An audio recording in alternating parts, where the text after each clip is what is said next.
Good morning. Good happy Tuesday. I'm here to read chapter 18, The Cool of the Evening in Charlotte's Web.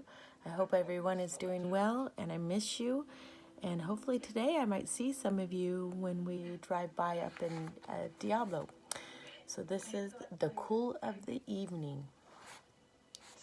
In the cool of the evening, when shadows darkened the fairgrounds, Templeton crept from the crate and looked around. Wilbur lay asleep in the straw. Charlotte was building a web. Templeton's keen nose detected many fine smells in the air.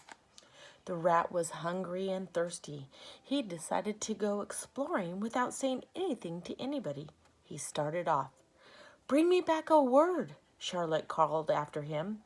"I shall be writing tonight for the last time." The rat rumbled something to himself and disappeared into the shadows. He did not like being treated like a messenger boy. After the heat of the day, the evening came as a welcome relief to all. The Ferris wheel was lighted now. It went round and round in the sky and seemed twice as high as by day. There were lights on the midway, and you could hear the crackle of the gambling machines and the music of the merry-go-round and the voice of the man in the Beano booth calling numbers. The children felt refreshed after the nap. Fern met her friend Henry Fussy, and he invited her to ride with him in the Ferris wheel. He even bought a ticket for her, so it didn't cost anything. When Mrs. Arabelle happened to look into the starry sky and saw her little daughter sitting with Henry Fussy and going higher and higher into the air and see how happy Fern looked, she just shook her head. My, she said. Henry Fussy, think of that.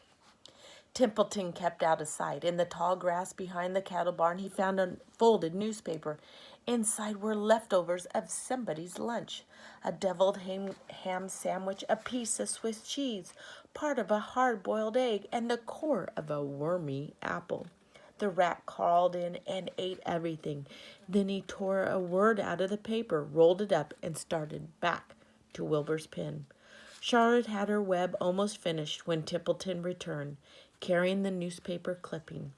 She had left a space in the middle of her web. At this hour, no people were around the pig pen, so the rat and the spider and the pig were by themselves. "I hope you brought a good one," Charlotte said. "It is the last word I shall ever write." "Here," said Templeton, unrolling the paper. "What does it say?" said Charlotte. "You'll have to read it to me." "It says humble," replied the rat. "Humble," said Charlotte. "Humble has two meanings. It means not proud, and it means near the ground. That's Wilbur all over. He's not proud, and he's near the ground."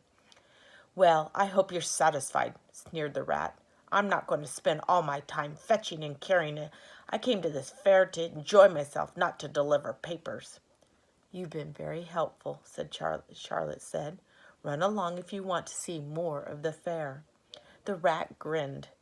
"I'm going to make a night of it," he said. "The old sheep was right. This fair is a rat's paradise. What eating and what drinking, and everywhere good hiding and good hunting. Bye-bye, my humble Wilbur. Fare thee well, Charlotte, you old schemer. This will be a night to remember in a rat's life." He vanished into the shadows. Charlotte went back to her work. It was quite dark now. In the distance, fireworks began going off. Rockets scattered fiery balls in the sky. By the time the Arabelles and the Zuckermans and Lurvy returned from the grandstand, Charlotte had finished her web. The word humble was woven neatly in the center. Nobody noticed in the darkness. Everyone was tired and happy. Fern and Avery climbed into the truck and lay down. They pulled the Indian blanket over them. Lurvy gave Wilbur a forkful of fresh straw. Mr. Arabelle patted him. "Time for us to go home," he said to the pig. "See you tomorrow." The grown-ups climbed slowly into the truck, and Wilbur heard the engine start and then heard the truck moving in a low speed.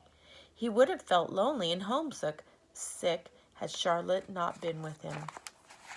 He never felt lonely when she was near. In the distance he could still hear the music of the merry-go-round. As he was dropping off to sleep, he spoke to Charlotte. Sing me that song again about the dung and the dark, he begged. Not tonight, she said in a low voice. I'm too tired. Her voice didn't seem to come from the web. Where are you? Asked Wilbur. I can't see you. Are you on your web? I'm back here, she answered, up in the back corner. Why aren't you on your web? Asked Wilbur. You almost never leave your web. I left it tonight, she said. Wilbur closed his eyes. Charlotte, he said after a while, do you really think Zuckerman will let me live and not kill me when the cold weather comes?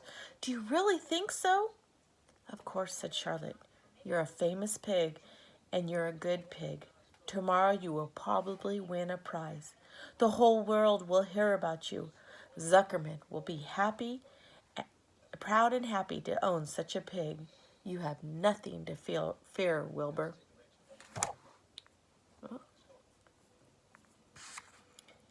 Maybe you'll live forever. Who knows? Now go to sleep. For a while there was no sound. Then Wilbur's voice. What are you doing up there, Charlotte? Oh, making something, she said. Making something as usual. Is it something for me? Asked Wilbur.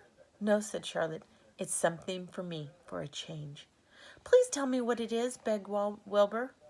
I'll tell you in the morning, she said, when the first light comes into the sky and the sparrows stir and the cattle rattle their chains, when the rooster crows and the stars fade and the early cars whisper along the highway, you look up and I'll show you something. I'll show you my masterpiece. Before she finished the sentence, Wilbur was asleep. She could tell the sound of his breathing that he was sleeping peacefully deep in the straw. Miles away at the Arabelle house, the men sat around the kitchen table eating a dish of canned peaches and talking over the events of the day. Upstairs, Avery was already in bed and asleep. Mrs. Arabelle was tucking Fern into bed. Did you have a good time at the fair? She asked as she kissed her daughter. Fern nodded. I had the best time I ever had anywhere or any time in my whole life. Well, said Mrs. Arabelle, isn't that nice? Have a great day and make sure you're doing your work and getting it all done. I'll be checking. See you later.